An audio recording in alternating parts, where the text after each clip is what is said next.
ಬಿಜೆಪಿಗೆ ಸ್ವಾಭಿಮಾನಿ ಟಗರು ಕೋರ್ ಕಮಿಟಿ ಮೀಟಿಂಗ್ ಅಲ್ಲೂ ವಿಕೆ ಸದ್ದು. ಬಿಜೆಪಿಗೆ ಅನಿವಾರ್ಯವಾದ್ರ ವಿನಯ್ ಕುಮಾರ್. ಈ ಎಲ್ಲದರ ಬಗ್ಗೆ ಈ ವಿಡಿಯೋದಲ್ಲಿ ಕಂಪ್ಲೀಟ್ ಆಗಿ ಮಾಹಿತಿಯನ್ನ ಕೊಡ್ತಾ ಹೋಗ್ತೀನಿ. ನೀವು ನೋಡ್ತಾ ಇದ್ದೀರಾ ಸುಮನ್ ಟಿವಿ ಕನ್ನಡ. ನಾನು ಮಹೇಶ್. ವೀಕ್ಷಕರೇ, ದಾವಣಗೆರೆ ಸೌತ್ ವಿಧಾನಸಭಾ ಕ್ಷೇತ್ರದ ಬಿಜೆಪಿ ಟಿಕೆಟ್ ಯಾರಿಗೆ ಅನ್ನೋದೇ ಸದ್ಯದ $1,000,000 ಪ್ರಶ್ನೆಯಾಗಿದೆ. For business and personal promotions, please contact 9686376663. ಕಾರಣ ಸಿಂಪಲ್. ಬಿಜೆಪಿಯಲ್ಲಿ ಈಗ ಮುಸ್ಕಿನ ಗುದ್ದಾಟ ಬೀದಿಗೆ ಬಂದಿದೆ. ಒಂದು ಕಡೆ GM ಸಿದ್ದೇಶ್ವರ್ ಅವರ ಬಣ, ಮತ್ತೊಂದು ಕಡೆ MP ರೇಣುಕಾಚಾರ್ಯ ಅವರ ಬಣ. ಎರಡೂ ಬಣದ ನಡುವೆ ಈ ಟಿಕೆಟ್ಗಾಗಿ ಒಂದಿಷ್ಟು ಪೈಪೋಟಿ, ಲಾಬಿ, ಕಸರತ್ತು, ಮಸಲತ್ತು ಎಲ್ಲವೂ ಕೂಡ ನಡೀತಾ ಇದೆ.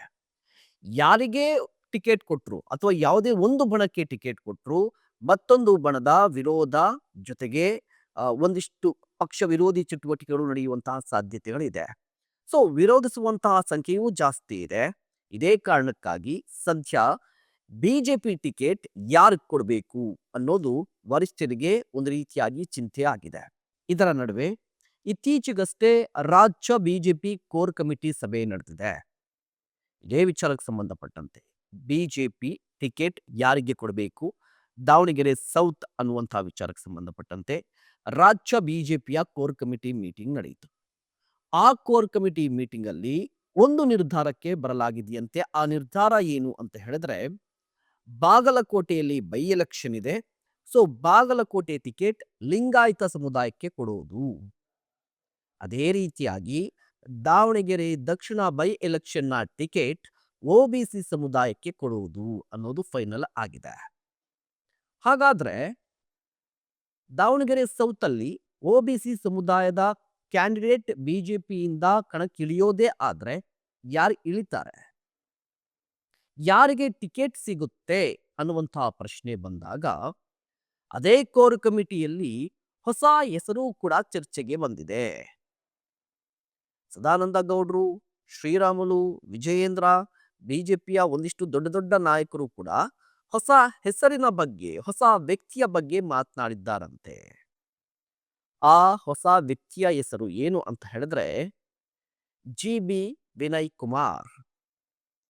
2024 ಲೋಕಸಭಾ ಚುನಾವಣೆಯ ಸಂದರ್ಭದಲ್ಲಿ ದಾವಣಗೆರೆ ಲೋಕಸಭಾ ಕ್ಷೇತ್ರದಲ್ಲಿ ಪಕ್ಷೇತರ ಅಭ್ಯರ್ಥಿಯಾಗಿ ಸ್ಪರ್ಧೆ ಮಾಡಿ ಸೋತ್ರೂ ಕೂಡ ಜನಸಾಮಾನ್ಯರ ಮನಸ್ಸನ್ನ ಗೆದ್ದಿರುವಂತಹ ವಿನಯ್ ಕುಮಾರ್ ಹೆಸರು ಈಗ ಬಿಜೆಪಿ ಕೋರ್ ಕಮಿಟಿ ಸಭೆಯಲ್ಲೂ ಕೂಡ ಕೇಳಿ ಬಂದಿದೆ.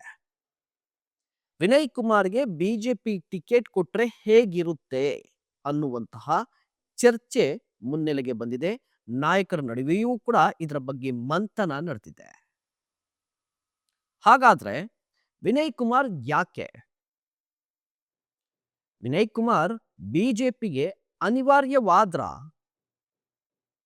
ವಿನಯ್ ಕುಮಾರ್ ಬಿಜೆಪಿಗೆ ಸೇರ್ತಾರ? ಈ ಮೂರು ಪ್ರಶ್ನೆಗಳು ನಮ್ಮ ಮುಂದೆ ಬರುತ್ತೆ. ಮೊದಲನೇದಾಗಿ ವಿನಯ್ ಕುಮಾರ್ ಬಿಜೆಪಿಗೆ ಸೇರ್ತಾರಾ ಅನ್ನುವಂತಹ ಪ್ರಶ್ನೆಗೆ ಉತ್ತರವನ್ನ ಹುಡುಕೋ ಕೆಲಸ ಮಾಡೋದಾದ್ರೆ, ವಿನಯ್ ಕುಮಾರ್ ಅವರು ಆರಂಭದಲ್ಲಿ ಕಾಂಗ್ರೆಸ್ ಪಕ್ಷದಲ್ಲಿ ಗುರುತಿಸಿಕೊಂಡಿದ್ರು, ಕಾಂಗ್ರೆಸ್ ಪಕ್ಷದಲ್ಲಿ ಸಕ್ರಿಯರಾಗಿದ್ರು, ಸಿದ್ದರಾಮಯ್ಯನವರ ದೊಡ್ಡ ಅಭಿಮಾನಿಯೂ ಕೂಡ ಆಗಿದ್ರು. ಬಟ್ 2024 ಲೋಕಸಭಾ ಚುನಾವಣೆಯಲ್ಲಿ ಕಾಂಗ್ರೆಸ್ ಟಿಕೆಟ್ ಆಕಾಂಕ್ಷಿ ಆಗಿದ್ರು, ಟಿಕೆಟ್ ಸಿಗ್ಲಿಲ್ಲ, ಪಕ್ಷೇತರವಾಗಿ ಸ್ಪರ್ಧೆ ಮಾಡಿದ್ರು, ಸೋತ್ರೂ ಕೂಡ ಜನಸಾಮಾನ್ಯರಲ್ಲಿ ತಮ್ಮದೇ ಆದಂತಹ ಛಾಪನ್ನ ಮೂಡಿಸಿದ್ದಾರೆ. ಸೊ ಪಕ್ಷದಿಂದ ಉಚ್ಚಾಟನೆ ಆಗಿದ್ದಾರೆ ಕಾಂಗ್ರೆಸ್ ಪಕ್ಷದಿಂದ. ಈ ಸಂದರ್ಭದಲ್ಲಿ ಅವರ ಆಯ್ಕೆ ಬಿಜೆಪಿ ಅಂತ ಹೇಳಲಾಗ್ತಾ ಇದೆ. ಕಾರಣ, ದಾವಣಗೆರೆ ಜಿಲ್ಲೆ ಅಂತ ಬಂದ್ರೆ ಅಲ್ಲಿ ಕುಟುಂಬ ರಾಜಕಾರಣ ನಡೀತಾ ಇದೆ. ಮುಖ್ಯವಾಗಿ ಶಾಮನೂರು ಶಿವಶಂಕರಪ್ಪನವರು ಇಡೀ ಜಿಲ್ಲೆಯನ್ನ ತಮ್ಮ ಹಿಡಿತದಲ್ಲಿ ಇಟ್ಕೊಂಡಿದ್ದಾರೆ. ಕುಟುಂಬ ರಾಜಕಾರಣವನ್ನ ಆರಂಭದಿಂದಲೂ ಕೂಡ ವಿರೋಧಿಸಿಕೊಂಡು ಬಂದಿರುವಂತಹ ವಿನಯ್ ಕುಮಾರ್ ಅವರು ಕಾಂಗ್ರೆಸ್ ಅಲ್ಲೇ ಇದ್ದು ಶಾಮನೂರು ಶಿವಶಂಕರಪ್ಪನವರನ್ನ ವಿರೋಧಿಸಲಿಕ್ಕೆ ಸಾಧ್ಯ ಆಗಲ್ಲ, ಆ ಕುಟುಂಬ ರಾಜಕಾರಣವನ್ನ ವಿರೋಧಿಸಲಿಕ್ಕೆ ಸಾಧ್ಯ ಆಗಲ್ಲ. ಈಗ ಆಲ್ಟರ್ನೇಟ್ ಆಗಿ ಬಿಜೆಪಿ ಸೇರುವಂತಹ ಸಾಧ್ಯತೆಗಳು ಇದೆ ಅಂತ ಹೇಳಲಾಗ್ತಾ ಇದೆ. ಎರಡನೇ ಪ್ರಶ್ನೆ, ಬಿಜೆಪಿಗೆ ವಿನಯ್ ಕುಮಾರ್ ಯಾಕೆ ಅನಿವಾರ್ಯ? ಯಾಕೆ ಬೇಕು? ಬಿಜೆಪಿಗೆ ವಿನಯ್ ಕುಮಾರ್ ಯಾಕೆ ಬೇಕು ಅಂತ ಬಂದಾಗ ಒಂದಿಷ್ಟು ಅಂಶಗಳು ಮುನ್ನೆಲೆಗೆ ಬರುತ್ತೆ.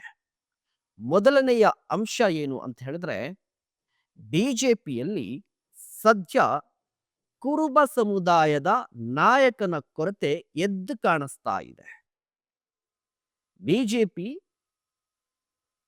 ರಾಜ್ಯದಲ್ಲಿ ಅಸ್ತಿತ್ವದಲ್ಲಿ ಇದೆ ಅಂತ ಹೇಳಿದ್ರೆ ಅದಕ್ಕೆ ಕಾರಣ ಇಲ್ಲಿಯವರೆಗೂ ಬಿಜೆಪಿಗೆ ಸಾಲಿಡ್ ಆಗಿ ಲಿಂಗಾಯತ ಸಮುದಾಯ ಸಪೋರ್ಟ್ ಮಾಡ್ಕೊಂಡು ಬಂದಿದೆ. ಇದನ್ನ ಹೊರತುಪಡಿಸಿದ್ರೆ ಸದ್ಯ ಬಿಜೆಪಿಯಲ್ಲಿ ಕುರುಬ ನಾಯಕರಿಲ್ಲ. ಕೆ.ಎಸ್. ಈಶ್ವರಪ್ಪನವರು ಇದ್ರು, ಬಟ್ ಕೆ.ಎಸ್. ಈಶ್ವರಪ್ಪನವರು ಈಗ ದೂರ ಆಗಿದ್ದಾರೆ, ಆಲ್ಮೋಸ್ಟ್ ರಾಜಕೀಯದಿಂದ ದೂರ ಆಗಿದ್ದಾರೆ. ಸೊ ರಾಜ್ಯದಾದ್ಯಂತ 8% ಇರುವಂತಹ ಕುರುಬ ಸಮುದಾಯ, ಆ ಸಮುದಾಯವನ್ನ ಬಿಜೆಪಿಗೆ ಸೆಳೆಯುವ ನಿಟ್ಟಿನಲ್ಲಿ ಬಿಜೆಪಿಯಲ್ಲಿ ಯಾರಾದರೂ ನಾಯಕರು ಇದ್ದಾರಾ ಅಂತ ಹೇಳಿದ್ರೆ ಯಾರೂ ಇಲ್ಲ. ಇದೇ ಕಾರಣಕ್ಕಾಗಿ 2023, 2024 ಈ ಚುನಾವಣೆಗಳಲ್ಲಿ ಸಿದ್ದರಾಮಯ್ಯನವರ ಕಾರಣಕ್ಕಾಗಿ ಇಡೀ ಕುರುಬ ಸಮುದಾಯ ಕಾಂಗ್ರೆಸ್ ಕಡೆ ವಾಲಿದೆ. ಸಿದ್ದರಾಮಯ್ಯನವರು ಸಿಎಂ ಆಗ್ತಾರೆ ಅನ್ನುವ ಕಾರಣಕ್ಕೇನೆ ಇಡೀ ಕುರುಬ ಸಮುದಾಯ ಕಾಂಗ್ರೆಸ್ಗೆ ವೋಟ್ ಆಯಿತು. ಆದ್ರೆ 2028 ನಂತರ ಸಿದ್ದರಾಮಯ್ಯನವರು ಕೂಡ ವಯಸ್ಸಿನ ಕಾರಣಕ್ಕಾಗಿ ರಾಜಕೀಯದಿಂದ ಅಂದ್ರೆ ಚುನಾವಣಾ ರಾಜಕೀಯದಿಂದ ದೂರ ಉಳಿಬಹುದು. ಆ ಸಂದರ್ಭದಲ್ಲಿ ಈ ಕುರುಬ ಸಮುದಾಯ ಏನು ಮಾಡುತ್ತೆ? ಈ ಕುರುಬ ಸಮುದಾಯದಲ್ಲೂ ಕೂಡ ಬೇರೆ ಆಯ್ಕೆಗಳು ಬರಬೇಕಲ್ವಾ? ಅಥವಾ ಇಡೀ ಕುರುಬ ಸಮುದಾಯ ಸಿದ್ದರಾಮಯ್ಯನವರ ಹಿಂದೆ ಇರದೆ ಬೇರೊಬ್ಬ ಹೊಸ ನಾಯಕನನ್ನ ಹುಡುಕುವ ಸಾಧ್ಯತೆ ಇದೆ. ಆ ಹುಡುಕುವಂತಹ ಸಂದರ್ಭದಲ್ಲಿ ಸಮುದಾಯದ ನಾಯಕನಾಗಿ ಗುರುತಿಸಿಕೊಳ್ಳುವಂತಹ ಚಾನ್ಸಸ್ ವಿನಯ್ ಕುಮಾರ್ ಅವರಿಗೆ ಇದೇ ಕಾರಣ ಅವರು ಕೂಡ ಕುರುಬ ಸಮುದಾಯದ ನಾಯಕರು. ಇದರ ಜೊತೆಗೆ ವಿನಯ್ ಕುಮಾರ್ ಅವರು ಕೂಡ ಸ್ವತಃ ಆ ರೀತಿಯಾಗಿ ತಮ್ಮ ಇಮೇಜ್ ಅನ್ನ ಬೆಳೆಸ್ಕೋತಾ ಇದ್ದಾರೆ. ಕುರುಬ ಸಮುದಾಯದ ಸಮಾವೇಶಗಳಲ್ಲಿ ಭಾಗಿಯಾಗುವುದು, ಕುರುಬ ಸಮುದಾಯಕ್ಕೆ ಸಂಬಂಧಪಟ್ಟಂತ ದೊಡ್ಡ ದೊಡ್ಡ ನಾಯಕರನ್ನ ಸಮುದಾಯವಾರು ಮೀಟ್ ಮಾಡುವಂಥದ್ದು, ಭೇಟಿಯಾಗುವಂಥದ್ದು, ಭೇಟಿಯಾಗಿ ಅವರ ವಿಶ್ವಾಸ ಗಳಿಸೋದು, ರಾಜ್ಯದಾದ್ಯಂತ ಪ್ರವಾಸ ಮಾಡೋದು, ಈ ಎಲ್ಲವನ್ನ ಮಾಡ್ತಾ ಇರೋದು ಕೂಡ ಸಮುದಾಯದ ಬೆಂಬಲಕ್ಕಾಗಿ. ಏನಿಲ್ಲ ಅಂತ ಹೇಳಿದ್ರು ಸದ್ಯ ರಾಜ್ಯದಲ್ಲಿರುವಂತಹ ಕುರುಬ ಸಮುದಾಯ ವಿನಯ್ ಕುಮಾರ್ ಅವರನ್ನ ಒಂದು ಆಸೆ ಗಣ್ಣಿನಿಂದ ನೋಡ್ತಾ ಇದೆ. ಭರವಸೆ ಮುಂದೆ ಮೂಡಿಸ್ತಾರೆ, ಇವರು ಸಮುದಾಯದ ಲೀಡರ್ ಆಗಿ ಹೊರಹೊಮ್ಮುತ್ತಾರೆ ಅಂತ ಹೇಳಿ ವಿನಯ್ ಕುಮಾರ್ ಕಡೆ ನೋಡ್ತಾ ಇದೆ ಕುರುಬ ಸಮುದಾಯ. ಸೊ ಇಡೀ ಸಮುದಾಯ ವಿನಯ್ ಕುಮಾರ್ ಕಡೆ ನೋಡುವಂತಹ ಸಂದರ್ಭದಲ್ಲಿ ಬಿಜೆಪಿಗೆ ವಿನಯ್ ಕುಮಾರ್ ಅವರು ದೊಡ್ಡ ಅಸೆಟ್ ಆಗ್ತಾರೆ. ಏನಿಲ್ಲ ಅಂತ ಹೇಳಿದ್ರು ಮುಂದೆ ಒಂದು ದಿನ 15 ವರ್ಷಗಳ ನಂತರ ವಿನಯ್ ಕುಮಾರ್ ಅವರು ಕುರುಬ ಸಮುದಾಯದ ದೊಡ್ಡ ಲೀಡರ್ ಆದ್ರೆ ಆಗ ಈಗ 8% ಇರುವಂತಹ ಕುರುಬ ಸಮುದಾಯದ ಜನಸಂಖ್ಯೆ ಆಗ ಇನ್ನು ಕೂಡ ಜಾಸ್ತಿ ಆಗಿರುತ್ತೆ. ಆಗ ಓವರಲ್ ಆಗಿ ಇಡೀ ಕುರುಬ ಸಮುದಾಯ ಬಿಜೆಪಿ ಕಡೆ ವಾಲುವಂತಹ ಸಾಧ್ಯತೆ ಇದೆ. ಸೊ ಕುರುಬ ಸಮುದಾಯದ ಲೀಡರ್ನ ಕೊರತೆ ಬಿಜೆಪಿಯಲ್ಲಿದೆ. ರೆಡಿಮೇಡ್ ಆಗಿ ವಿನಯ್ ಕುಮಾರ್ ಅವರು ಸಿಗಬಹುದು, ಅದೊಂದು ಅವಕಾಶ ಇದೆ. ಇನ್ನ ಎರಡನೇ ಕಾರಣ ಏನು ಅಂತ ಹೇಳಿದ್ರೆ ಬಿಜೆಪಿಯಲ್ಲಿ ಈಗ ಬದಲಾವಣೆಯ ಪರ್ವ ಶುರುವಾಗ್ತಾ ಇದೆ. ಇಷ್ಟು ವರ್ಷಗಳ ಕಾಲ ಇದ್ದಂತಹ ಬಿಜೆಪಿಗೂ ಇನ್ನು ಮುಂದೆ ಇರುವಂತಹ ಬಿಜೆಪಿಗೂ ಅಜಗಜಾಂತರ ವ್ಯತ್ಯಾಸ ಕಾಣುವಂತಹ ಸಾಧ್ಯತೆಗಳಿದೆ. ಇಷ್ಟು ವರ್ಷಗಳ ಕಾಲ ಏನಿತ್ತು ಅಂತ ಹೇಳಿದ್ರೆ ರಾಜ್ಯ ಬಿಜೆಪಿ ಅಂದ್ರೆ ಯಡಿಯೂರಪ್ಪನವರು, ರಾಷ್ಟ್ರೀಯ ಬಿಜೆಪಿ ಅಂತ ಹೇಳಿದ್ರೆ ನರೇಂದ್ರ ಮೋದಿ ಅವರು, ರಾಜನಾಥ್ ಸಿಂಗ್ ಅವರು ಅಂತ ಹೇಳ್ತಾ ಇದ್ರು. ಇವರೆಲ್ಲರಿಗೂ ಕೂಡ ವಯಸ್ಸಾಗ್ತಾ ಇದೆ. ಇಷ್ಟು ವರ್ಷಗಳ ಕಾಲ ಬಿಜೆಪಿಯನ್ನ ಕಟ್ಟಿ ಬೆಳೆಸಿ ಅಧಿಕಾರಕ್ಕೆ ತಂದಂತಹ ಘಟಾನುಘಟಿ ನಾಯಕರಿಗೆ ವಯಸ್ಸಾಗ್ತಾ ಇದೆ. ಅವರ ಲೆಜಸಿಯನ್ನ ಕಂಟಿನ್ಯೂ ಮಾಡಬೇಕು ಅಂತ ಹೇಳಿದ್ರೆ ಹೊಸ ನಾಯಕರು ಬೇಕಾಗಿದ್ದಾರೆ. ಇದೇ ಕಾರಣಕ್ಕಾಗಿ ರಾಷ್ಟ್ರೀಯ ಅಧ್ಯಕ್ಷರು ಬಿಜೆಪಿಯಲ್ಲಿ ಬದಲಾಗಿದ್ದು ಅದು ಕೂಡ ಯಂಗ್ಸ್ಟರ್ಗೆ ಕೊಟ್ಟಿದ್ದಾರೆ. ರಾಜ್ಯಕ್ಕೆ ಬಂದ್ರೆ ವಿಜೇಂದ್ರ ಅವರು ರಾಜ್ಯಾಧ್ಯಕ್ಷರಾಗಿದ್ದಾರೆ. ಸೊ ವಿಜೇಂದ್ರ ಅವರು ಇನ್ನು ಯಂಗ್ಸ್ಟರ್, ಯುವಕರಿದ್ದಾರೆ, ವಯಸ್ಸಿದೆ, ಪಕ್ಷವನ್ನ ಕಟ್ಟಬೇಕಾಗಿದೆ. ವಿಜೇಂದ್ರ ಅವರು ಪಕ್ಷವನ್ನ ಕಟ್ತಾರೆ ಅಂತ ಹೇಳಿದ್ರೆ ಅವ್ರಿಗೆ ಸಪೋರ್ಟಿವ್ ಆಗಿ ಯುವಕರೇ ಬೇಕಾಗ್ತಾರೆ. ಅಂತಹ ಸಂದರ್ಭದಲ್ಲಿ ವಿನಯ್ ಕುಮಾರ್ ಅವರು ಕೂಡ ದೊಡ್ಡ ಆಯ್ಕೆ ಆಗ್ತಾರೆ. ಬಿಜೆಪಿಗೆ ವಿನಯ್ ಕುಮಾರ್ ಅವರು ದೊಡ್ಡ ಅಸೆಟ್ ಆಗ್ತಾರೆ ಮುಂದಿನ ಭವಿಷ್ಯಕ್ಕಾಗಿ. ಬಿಜೆಪಿಯ ಮುಂದಿನ ಭವಿಷ್ಯ ವಿನಯ್ ಕುಮಾರ್ ಜೊತೆ ತುಂಬಾ ಸುಭದ್ರವಾಗಿರುತ್ತೆ ಅನ್ನುವಂತ ಲೆಕ್ಕಾಚಾರವೂ ಕೂಡ ಇದೆ. ಇನ್ನು ಮೂರನೇ ವಿಚಾರ ಏನು ಅಂತ ಹೇಳಿದ್ರೆ, ಬಿಜೆಪಿ ರಾಜ್ಯದಲ್ಲಿ ತುಂಬಾ ಗಟ್ಟಿಯಾಗಿದೆ, ಅಧಿಕಾರವನ್ನು ಕೂಡ ನಡೆಸಿದೆ. ಬಟ್ ಒಂದು ಬಾರಿಯೂ ಕೂಡ ಸ್ಪಷ್ಟ ಬಹುಮತದಿಂದ ಅಧಿಕಾರವನ್ನ ಹಿಡಿಯಲಿಲ್ಲ. ಅಂದ್ರೆ 224 ವಿಧಾನಸಭಾ ಕ್ಷೇತ್ರಗಳು, 113 ಮ್ಯಾಜಿಕ್ ನಂಬರ್. ಈ 113 ಸ್ವಂತ ಬಲದಲ್ಲಿ ಗೆದ್ದೇ ಇಲ್ಲ.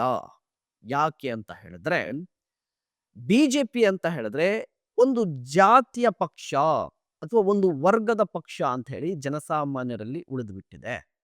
ಕೇವಲ ಲಿಂಗಾಯತ ಸಮುದಾಯ ಮತ್ತು ಒಂದಿಷ್ಟು ಮೇಲ್ವರ್ಗದ ಸಮುದಾಯಗಳು ಮಾತ್ರ ಬಿಜೆಪಿಗೆ ಸಪೋರ್ಟ್ ಮಾಡ್ತಾವೆ ಮತ್ತು ಬೆಂಬಲಿಸ್ಕೊಂಡು ಬಂದಿವೆ. ಈ ಸಂದರ್ಭದಲ್ಲಿ ಬಿಜೆಪಿ ಕಂಪ್ಲೀಟ್ ಆಗಿ ಸ್ಪಷ್ಟ ಬಹುಮತದೊಂದಿಗೆ ಅಧಿಕಾರಕ್ಕೆ ಬರಬೇಕು ಅಂತ ಹೇಳಿದ್ರೆ ಎಲ್ಲಾ ಸಮುದಾಯಗಳು ಕೂಡ ಬಿಜೆಪಿಗೆ ಸಪೋರ್ಟ್ ಮಾಡಬೇಕು, ವೋಟ್ ಹಾಕಬೇಕು.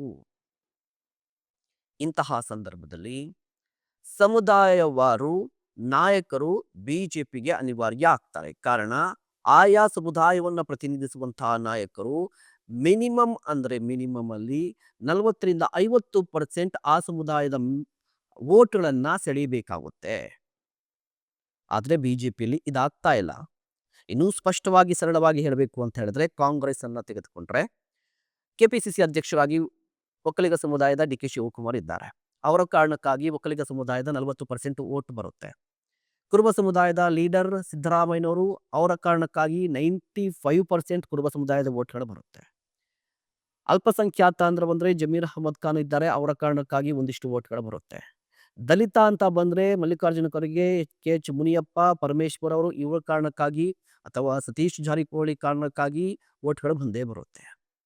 ಇನ್ನ ಲಿಂಗಾಯತ ಸಮುದಾಯಕ್ಕೆ ಬರೋದಾದ್ರೆ ಎಚ್ ಕೆ ಪಾಟೀಲ್ರು, ಈಶ್ವರ್ ಖಂಡ್ರೆ ಇದ್ದಾರೆ. ಸೊ ಲಿಂಗಾಯತ ಸಮುದಾಯದ 20-30% ವೋಟ್ ಬರುತ್ತೆ. ಎಲ್ಲಾ ಸಮುದಾಯದ ವೋಟ್ಗಳು ಕಾಂಗ್ರೆಸ್ಗೆ ಬರುತ್ತೆ.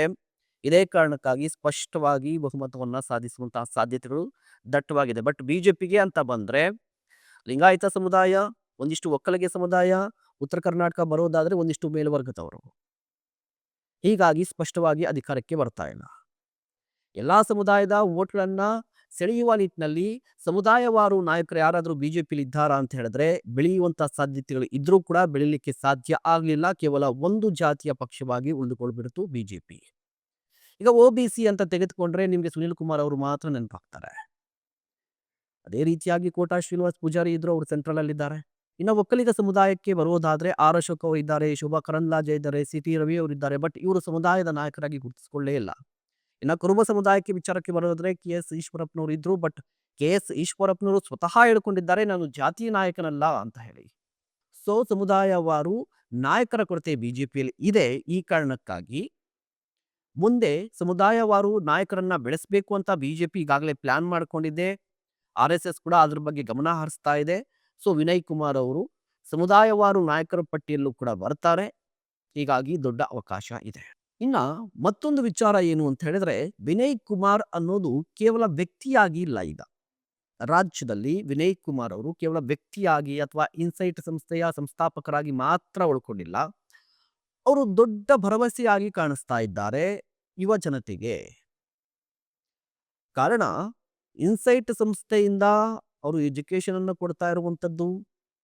ಇದು ಪಕ್ಕಕ್ಕಿಟ್ರೆ ಸ್ವಾಭಿಮಾನಿ ಬಳಗವನ್ನ ಕಟ್ಟಿಕೊಂಡಿದ್ದಾರೆ. ಸ್ವಾಭಿಮಾನಿ ಬಳಗದ ಅದೆಷ್ಟೋ ಯುವಕರು ವಿನಯ್ ಕುಮಾರ್ ಅವರನ್ನ ಆರಾಧಿಸ್ತಾ ಇದ್ದಾರೆ, ಅಭಿಮಾನಿಸ್ತಾ ಇದ್ದಾರೆ, ಬೆಂಬಲಿಸ್ತಾ ಇದ್ದಾರೆ.